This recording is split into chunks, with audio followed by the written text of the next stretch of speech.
po rito bilang Commander-in-Chief, anong masasabi natin sa isang Commander-in-Chief na kumukup-kup, na tumutulong sa ating mga kalabang NPA? Itong mga NPA na ito na pumapatay sa ating mga kapulisan at kasundaluhan.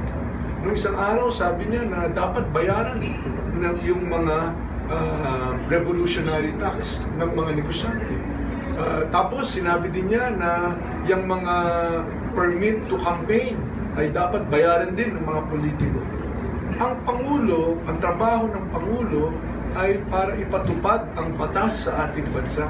Hindi para sa ayunan itong mga bagay nito na illegal at labag sa lahat ng mga prinsipyo ng ating bansa. Ang NPA ay kalaban po natin. Pumapatay po sila ng ating kapulisan at kasundaluhan.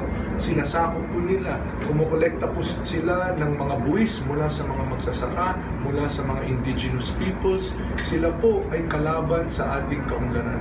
Wala pong lugar ang NPA sa administrasyon ni Marojas kung hindi sa pag-isang negosasyon kung saan ay malalaman natin kapayapaan na klaro ang mga kondisyon, klaro ang mga batayan na ang pag-uusapan.